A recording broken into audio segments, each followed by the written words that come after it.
प्रिय विद्यार्थियों, मैं रुबेन सरन माथुर, सहायक आचार्य, assistant professor, economic administration and financial management, EFM, राजकीय शाकंभर स्नातकोत्तर महाविद्यालय सांबर लेक, जयपुर, आपका आज की इस ई लेक्चर में स्वागत करता हूँ। विद्यार्थियों, पिछले ई लेक्चर्स में हमने बीकॉम थर्ड ईयर, बीकॉम तृतीय वर्ष के अंतर्गत हमारे ईएफएम सब्जेक्ट के paper rural development and corporation, ग्रामीण विकास एवं सहकारिता के अंतर्गत हमने उपभोक्ता सहकारिता की भारत में धीमी प्रगति होने के कारण हमने पढ़े थे किन कारणों से भारत में उपभोक्ता सहकारिता की प्रगति धीमी रही है। और आज के ई लेक्चर में विद्यार्थी हम पढ़ने जा रहे हैं उपभोक्ता सहकारिता की प्रगति के सुझाव, suggestions for the progress of consumer cooperatives in India. विद्यार्थियों, उपभोक्ता सहकारी भंडारों की तीव्र प्रगति के लिए यह आवश्यक है कि इसके संस्थापकों को व्यावसायिक अनुभव प्राप्त हो, यानी जो उसके संस्थापक हैं उनको व्यावसायिक अनुभव प्राप्त हो। इसके अतिरिक्त इसके प्रवर्तकों को सहकारिता के मूल सिद्धांतों का ज्ञान होना भी आवश्यक है। सहकारी भंडारों को प्रगति की ओर ले जाने के लिए कुछ आवश्यक सुझाव दिए गए हैं, जो अब हम उनको पढ़ेंगे।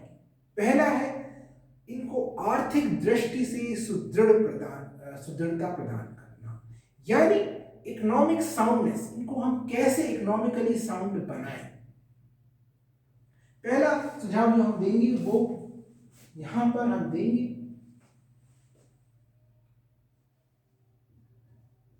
कि प्रगति के लिए सुझाव।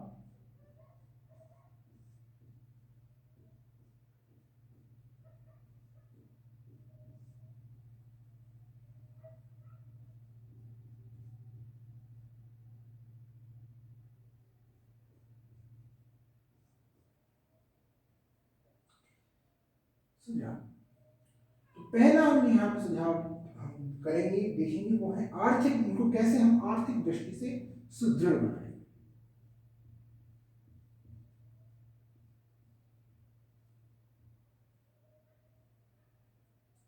आर्थिक दृष्टि से सुदृढ़ता प्रदान करना।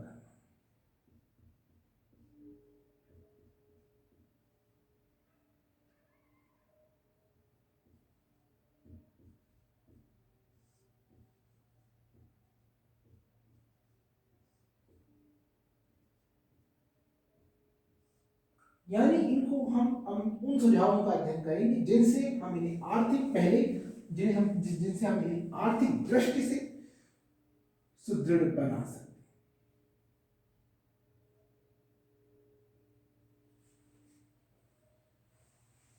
आर्थिक दृष्टि से सुदृढ़ता प्रदान करना, इससे संबंधित सुझावों का हम अध्ययन करें। तो सबसे बड़ा कारण है विद्यार्थियों वित्तीय साधनों का अभाव, और वित्तीय साधनों का अभाव ही इन भंडारों की असफलता का सबसे बड़ा कारण है। इसलिए उपभोक्ता भंडारों को आवश्यक व पर्याप्त वित्तीय सहायता उपलब्ध कराई जानी चाहिए। इसके संबंध में हम निम्न सुझाव हो सकते हैं। पहला है, सहकारी भंडारों को अपने निजी कोषों में वृद्धि करनी चाहिए तथा बाहरी ऋणों पर कम से कम निर्भर रहना चाहिए। दूसरा, सरकार को उपभोक्ता भंडारों की अंश पूंजी में हिस्सा बांटना चाहिए। तीसरा, रिजर्व बैंक व अन्य वित्तीय संस्थाओं द्वारा भी इन्हें आवश्यक सहायता उपलब्ध करवाई जानी चाहिए। चौथा, दुर्बल व कमजोर इकाइयों का हमें एकीकरण कर देना चाहिए जिससे उनकी स्थिति मजबूत हो सके। पांचवा, उपभोक्ता भंडारों को ब्याज की आकर्षक दरों पर सदस्यों से जमा राशियां प्राप्त करनी चाहिए। यानी उपभोक्ता भंडार सदस्यों से आकर्षक दरों पर, ब्याज की आकर्षक दरों पर सदस्यों से जमा राशियां प्राप्त कर सकते हैं। दूसरा है, ये सुझाव किससे रिलेटेड थे, किससे संबंधित थे? आर्थिक दृष्टि से इनको सुदृढ़ता कैसे प्रदान की जाए, इससे संबंधित हमने सुझाव जो देखे। तो पहला सुझाव क्या था कि सहकारी भंडारों को अपने निजी कोषों में वृद्धि करनी चाहिए तथा बाहरी ऋणों पर कम से कम निर्भर रहना चाहिए, पहला सुझाव। दूसरा, सरकार को उपभोक्ता भंडारों की अंश पूंजी में हिस्सा बांटना चाहिए। तीसरा, रिजर्व बैंक व अन्य वित्तीय संस्थाओं द्वारा भी इन्हें आवश्यक सहायता प्रदान करनी चाहिए। चौथा, दुर्बल व कमजोर इकाइयों का हमें एकीकरण कर देना चाहिए जिससे उनकी स्थिति मजबूत हो सके। पांचवा, उपभोक्ता भंडारों को ब्याज की आकर्षक दरों पर सदस्यों से जमा राशियां प्राप्त करनी चाहिए। तो ये तो आर्थिक दृष्टि से इनको सुदृढ़ता प्रदान करने के लिए सुझाव थे। दूसरे जो सुझाव है वो है इनको व्यवसायिक नीतियों में सुधार। व्यावसायिक नीतियों में सुधार।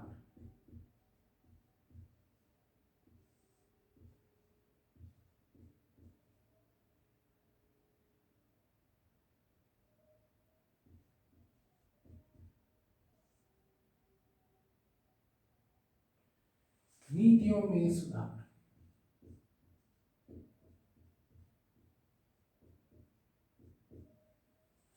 Reforms in business policy. तो उपभोक्ता भंडारों को तभी सफलता प्राप्त हो सकती है जब वे अपनी व्यावसायिक नीतियों में सुधार करें। इस संबंध में निम्न सुझाव हम पढ़ सकते हैं। निम्न सुझाव है, पहला है, उपभोक्ता भंडारों को सभी प्रकार की आवश्यक वस्तुओं का विक्रय करना चाहिए जिससे क्या है कि उपभोक्ताओं को सभी वस्तुएं मांग के अनुसार एक ही जगह पर उपलब्ध हो सके। दूसरा, इन भंडारों को उत्पादन समितियों से थोक में माल का क्रय करना चाहिए। चौथा, उपभोक्ता भंडारों को आयात लाइसेंस देने में प्राथमिकता देनी चाहिए। चौथा, सभी उपभोक्ता भंडारों के लिए उपयुक्त क्रय तथा मूल्य नीति निर्धारित करनी चाहिए। पांचवा, विक्रय में वृद्धि के लिए सदस्यों के घरों पर माल की डिलीवरी यानी सामान की डिलीवरी सदस्यों के घर पर करवा सके ऐसी व्यवस्था करनी चाहिए। उपभोक्ता भंडारों को माल की उच्च किस्मों की ओर ध्यान देना चाहिए और सदस्यों को खरीद पर लाभांश की मात्रा निर्धारित कर देनी चाहिए, यानी सदस्यों की खरीद पर लाभांश की मात्रा निर्धारित कर देनी चाहिए। ये सातवां सुझाव। इस प्रकार से हमने इन सुझावों को देखा। पहला सुझाव क्या था कि उपभोक्ता भंडारों को सभी प्रकार की आवश्यक वस्तुओं का विक्रय करना चाहिए जिससे उपभोक्ताओं को सभी वस्तुएं मांग के अनुसार एक ही जगह उपलब्ध हो जाएं। पहला सुझाव। दूसरा, इन भंडारों को उत्पादन समितियों से थोक में माल का क्रय करना चाहिए। उत्पादन समितियों से इन्हें थोक में माल का क्रय करना चाहिए। चौथा, उपभोक्ता भंडारों को आयात लाइसेंस देने में प्राथमिकता देनी चाहिए। पांचवा, चौथा, सभी उपभोक्ता भंडारों के लिए उपयुक्त क्रय तथा मूल्य नीति निर्धारित करनी चाहिए। पांचवा, विक्रय में वृद्धि के लिए सदस्यों को घर पर माल की सुपुर्दगी देने की व्यवस्था करनी चाहिए। छठा, उपभोक्ता भंडारों को माल की उच्च किस्मों की ओर ध्यान देना चाहिए। और सातवां, सदस्यों की खरीद पर लाभांश की मात्रा निर्धारित कर देनी चाहिए। अब तीसरे जो सुझाव है वो है मूल्य निर्धारण संबंधी सुझाव।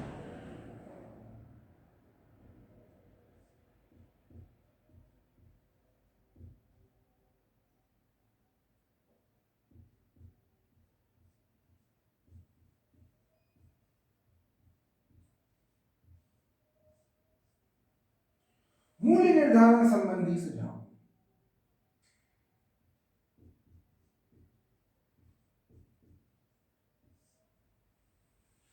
Suggestions regarding price determination. तो उपभोक्ता भंडारों को वस्तुओं के मूल्य निर्धारित करते समय निम्न बातों का ध्यान रखना चाहिए। कौन कौन सी बातें हैं? पहला है, सहकारी भंडारों की मूल्य नीति इस प्रकार निर्धारित करनी चाहिए जिससे उपभोक्ताओं को भी राहत मिले तथा भंडारों को स्वयं की पूंजी निरंतर मिलती रहे तथा उसका विकास व विस्तार होता रहे।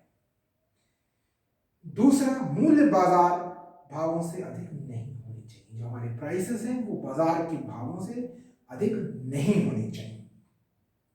तीसरा, बाजार में वस्तुओं के मूल्य स्थिर रहें, इसके लिए उपभोक्ता भंडारों को अपने मूल्य प्रयास करना चाहिए कि बाजार मूल्य से कम रखें। चौथा, बाजार मूल्यों की सामयिक समीक्षा करते रहना चाहिए तथा आवश्यकता अनुसार अपने मूल्यों में परिवर्तन करना चाहिए। प्राइसेस में। पांचवा, भंडार के व्यवस्थापक को मूल्य निर्धारण का कार्य सौंपना चाहिए। छठा, थोक भंडार की वस्तुओं पर लाभ का मार्जिन 6 से 10% तक रहना चाहिए। तो यदि हम मूल्य निर्धारण संबंधी सुझावों की बात करें तो पहला सुझाव क्या था कि सहकारी भंडारों की मूल्य नीति इस प्रकार निर्धारित करनी चाहिए जिससे उपभोक्ताओं को भी राहत मिले तथा भंडार को स्वयं की पूंजी निरंतर मिलती रहे तथा उसका विकास व विस्तार होता रहे। दूसरा, मूल्य जो होने चाहिए वो बाजार मूल्य से अधिक नहीं होने चाहिए। तीसरा, बाजार में वस्तुओं का मूल्य स्थिर रहे इसके लिए यह प्रयास होना चाहिए कि उपभोक्ता भंडारों को अपने मूल्य बाजार मूल्य से कम रखने चाहिए। चौथा, बाजार मूल्यों की सामयिक समीक्षा करते रहना चाहिए और आवश्यकता अनुसार उपभोक्ता भंडारों को भी अपने मूल्यों में परिवर्तन करना चाहिए। पांचवा, भंडार के व्यवस्थापक को मूल्य निर्धारण का कार्य सौंपना चाहिए। और छठा, थोक भंडार की वस्तुओं पर लाभ का मार्जिन 6 से 10% तक रहना चाहिए। यहाँ पे सातवां जो सुझाव है वो है कि दुर्लभ प्रकृति की तथा विलासिता की वस्तुओं के अतिरिक्त शेष सभी वस्तुओं के मूल्य किसी भी हालत में हमें ये प्रयास रखना चाहिए कि वो प्रचलित मूल्यों से अधिक नहीं। दुर्लभ प्रकृति की और विलासिता की वस्तुओं को छोड़कर शेष सभी वस्तुओं के मूल्य हमें ये प्रयास करना चाहिए उपभोक्ता भंडारों को कि वो बाजार में प्रचलित मूल्यों से अधिक न हो। चौथा है क्रय प्रणाली में सुधार। क्रय प्रणाली में सुधार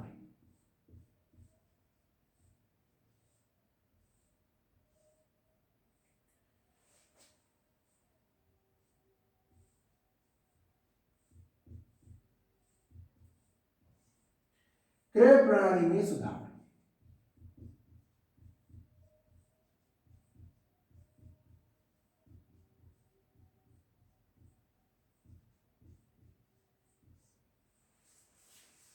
सजेशंस रिगार्डिंग परचेजिंग।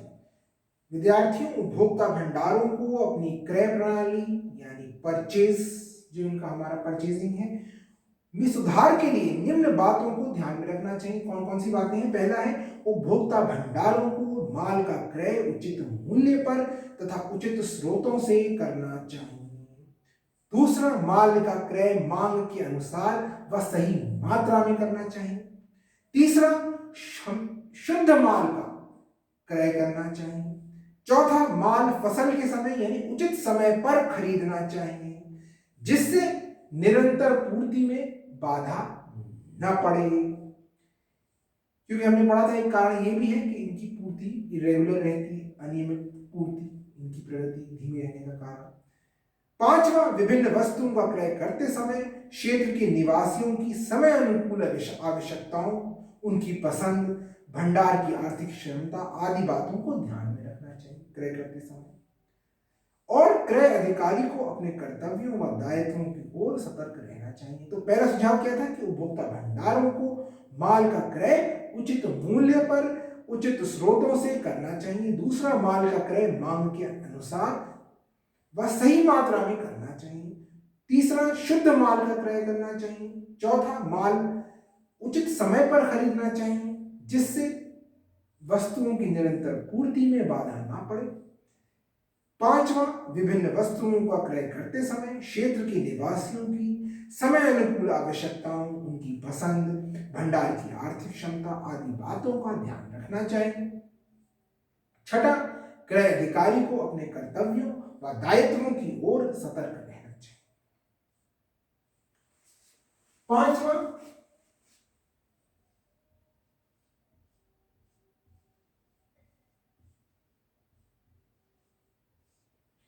विक्रय वृद्धि हेतु सुझाव।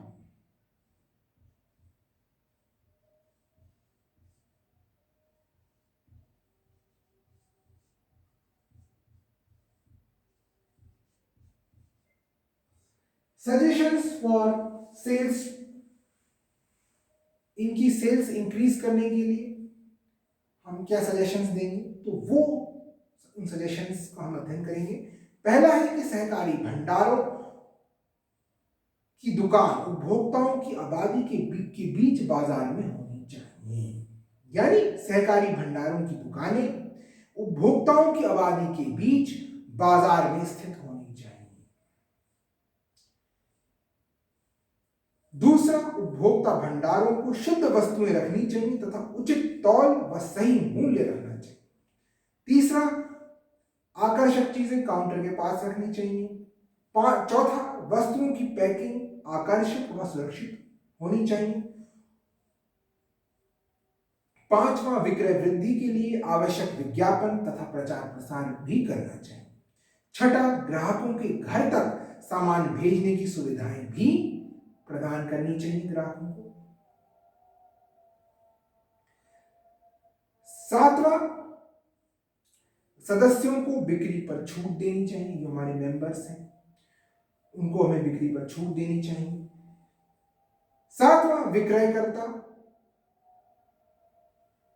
सातवां, कर्मचारियों को विक्रय के संबंध में प्रशिक्षण देना चाहिए।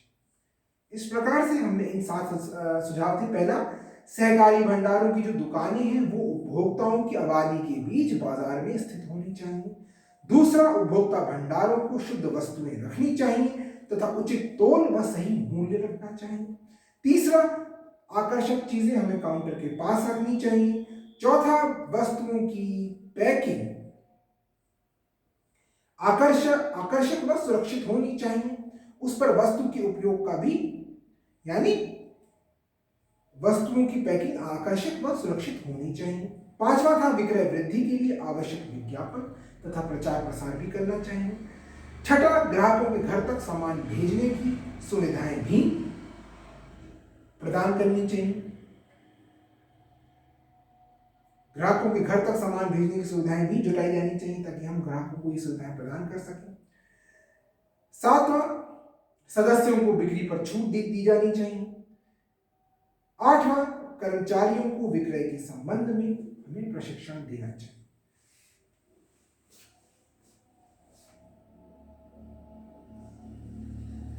छठे जो सुझाव है वो है गोदाम व्यवस्था।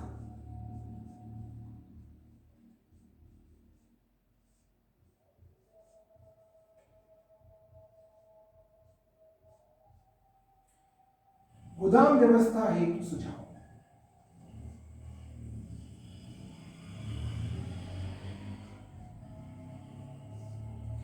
Suggestions regarding godown facilities. तो विद्यार्थियों, माल को सुरक्षित व अधिक मात्रा में रखने के लिए भंडारण व्यवस्था में सुधार किया जाना चाहिए।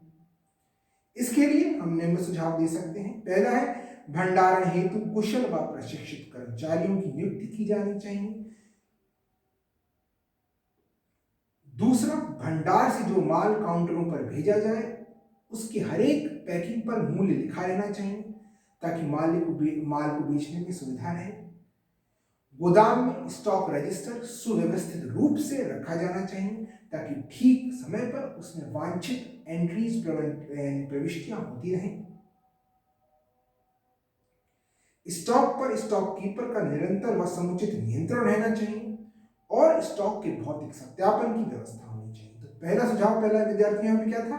भंडारण हेतु कुशल व प्रशिक्षित कर्मचारियों की नियुक्ति की जानी चाहिए। दूसरा, भंडार से जो माल काउंटरों पर भेजा जाए उसकी हर एक पैकिंग पर मूल्य लिखा रहना चाहिए ताकि माल को बेचने की सुविधा रहे। तीसरा, गोदाम में स्टॉक रजिस्टर सुव्यवस्थित रूप में रखा जाना चाहिए ताकि ठीक समय पर उस पर वांछित प्रविष्टियां उसमें होती रहें। चौथा, स्टॉक पर स्टॉक कीपर का निरंतर व समुचित नियंत्रण रहना चाहिए और स्टॉक के भौतिक सत्यापन की व्यवस्था होनी चाहिए। सातवां जो सुझाव हम दे रहे हैं वो है प्रबंध व्यवस्था को कुशल बनाना। क्योंकि हमने पढ़ा था कि यहां कुशल प्रबंध का अभाव रहता है उपभोक्ता भंडारों। प्रबंध व्यवस्था को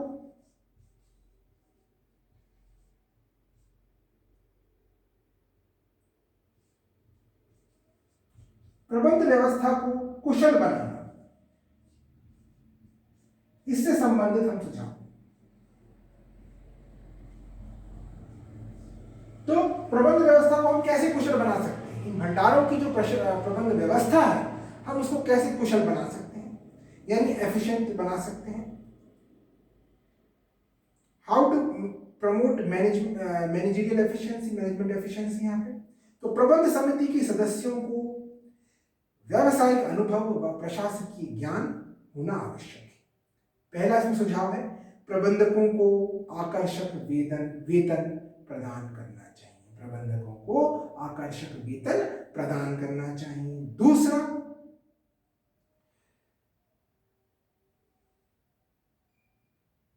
उपभोक्ता भंडार के कर्मचारियों के प्रशिक्षण की भी समुचित व्यवस्था होनी चाहिए। प्रबंधकों को संचालक मंडल द्वारा निर्धारित उद्देश्यों की पूरी जानकारी होनी चाहिए।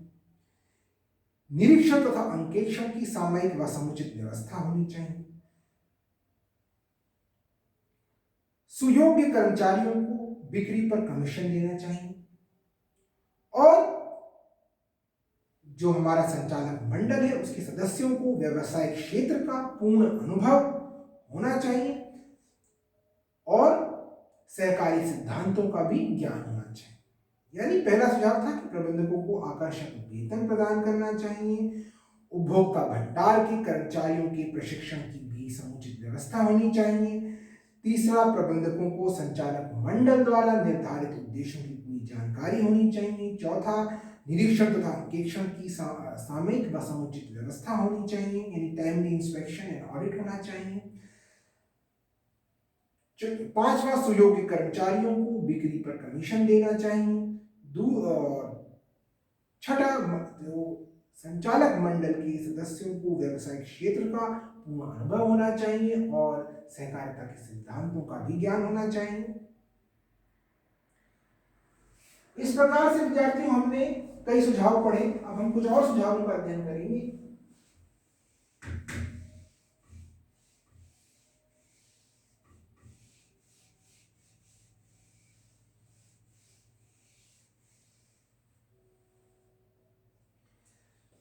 यहाँ पे आठवां जो हम सुझाव ये है कि अन्य सहकारी संगठनों से सहयोग व समन्वय। अन्य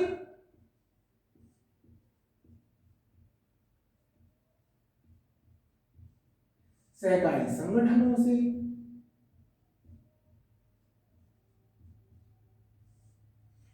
सहयोग व समन्वय।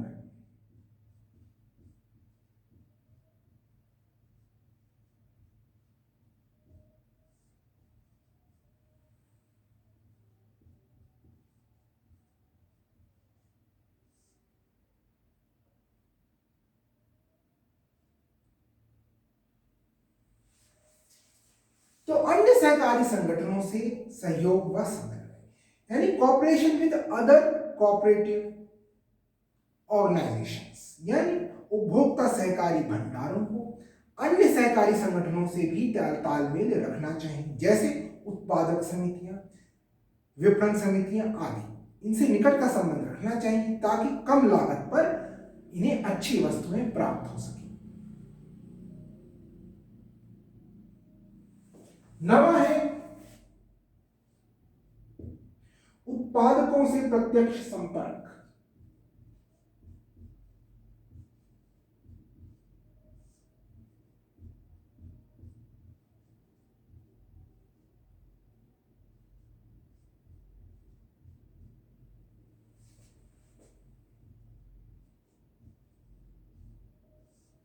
यानी डायरेक्ट कांटेक्ट विद प्रोड्यूसर्स। तो स्टूडेंट्स, सहकारी भंडारों को उचित मूल्य पर वस्तुएं प्राप्त करने के लिए उत्पादक से प्रत्यक्ष संपर्क स्थापित करना चाहिए, और नहीं तो प्रत्यक्ष संपर्क के अभाव में माल खरीदने के लिए मध्यस्थों का सहारा लेना पड़ता है, जिससे माल की कीमत बढ़ जाती है। इस कारण भंडारों को, सहकारी उपभोक्ता भंडारों को हानि उठानी पड़ती है। इसलिए आवश्यक है कि उत्पादकों से सीधा संपर्क रखा जाए। 10वां, सदस्यों को सुविधाएं।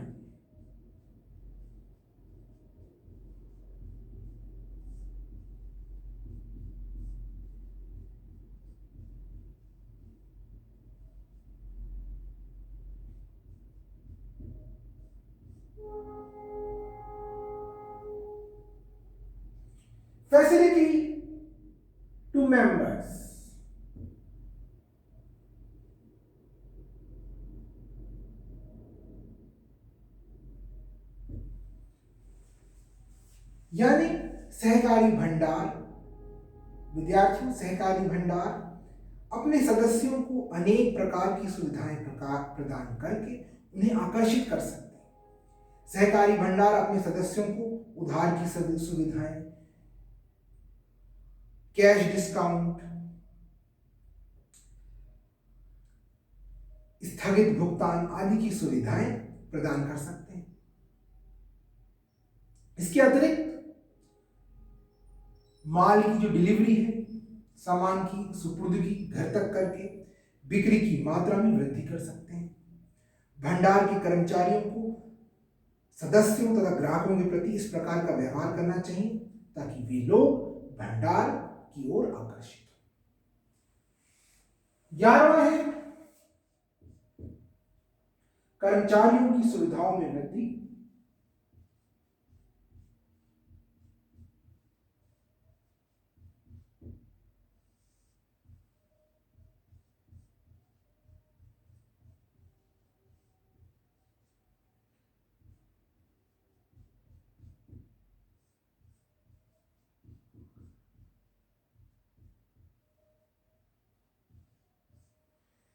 इंक्रीज यानी फैसिलिटीज टू एम्प्लॉयज हम प्रोवाइड करवा सकते हैं।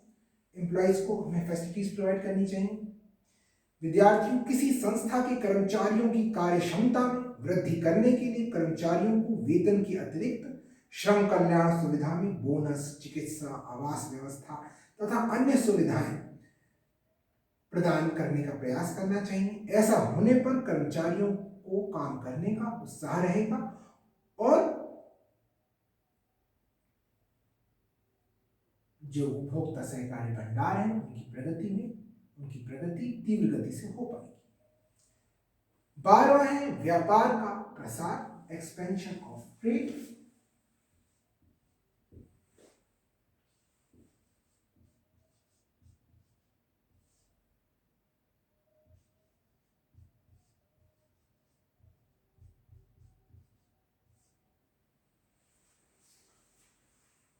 विद्यार्थियों उपभोक्ता भंडारों को सभी प्रकार की वस्तुओं का व्यापार करना चाहिए। हमारे देश में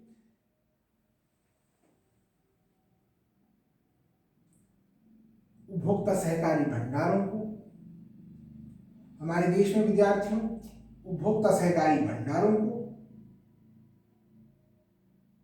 सभी वस्तुओं का व्यापार करना चाहिए ताकि उनका जो व्यापार है उसका विस्तार हो पाए।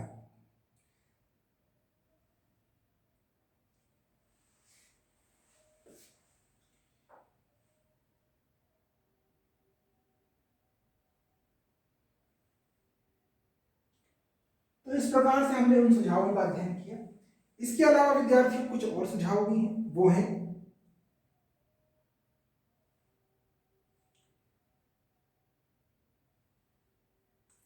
सरकार को इन भंडारों को बिक्री कर में छूट प्रदान करनी चाहिए।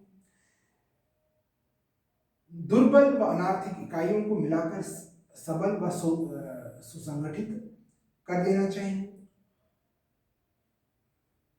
उपभोक्ता भंडारों के गठन के समय इनके आकार तथा स्थायित्व पर विशेष ध्यान देना चाहिए।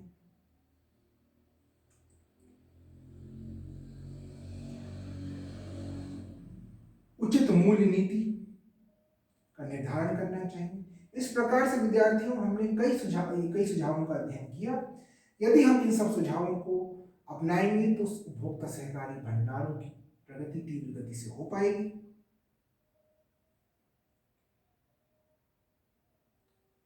इस प्रकार से विद्यार्थियों आज की ई लेक्चर में हमने इनकी प्रगति के सुझावों का अध्ययन किया। पहले तो हमने देखा आर्थिक दृष्टि से इनको सुदृढ़ता प्रदान करने के लिए कुछ सुझावों को देखा, फिर हमने व्यवसायिक नीतियों में सुधार किस प्रकार से उन सुझावों का अध्ययन किया, फिर मूल्य निर्धारण संबंधी सुझावों का अध्ययन किया, फिर क्रय प्रणाली में किस प्रकार से सुधार किया जाए उसका अध्ययन करा। 5वां विक्रय वृद्धि में क्या क्या सुझाव दिए जा सकते हैं वो हमने अध्ययन किया। गोदाम व्यवस्था के लिए सुझावों का अध्ययन किया, फिर प्रबंध व्यवस्था को कैसे कुशल बनाया जाए, फिर 8वां बिंदु है कि इन्हें अन्य सहकारी संगठनों से सहयोग व समन्वय स्थापित करना चाहिए। उत्पादकों से, नवा बिंदु था कि उत्पादकों से इन्हें प्रत्यक्ष संपर्क स्थापित करना चाहिए। 10वां, सदस्यों को सुविधाएं प्रदान करनी चाहिए। 11वां, कर्मचारियों की सुविधाओं में वृद्धि करनी चाहिए। 12वां, व्यापार का प्रसार करना चाहिए, यानी सभी प्रकार की वस्तुओं का व्यापार करना चाहिए ताकि व्यापार का प्रसार हो पाए। और बाद में था अन्य सुझाव 13। इस प्रकार से हमने इन सुझावों का अध्ययन किया। आज के लेक्चर में विद्यार्थियों हमने इन सुझावों का अध्ययन किया। आज के लेक्चर में इतना ही। आगे की लेक्चर्स में हम आगे का अध्ययन करेंगे। बहुत बहुत धन्यवाद।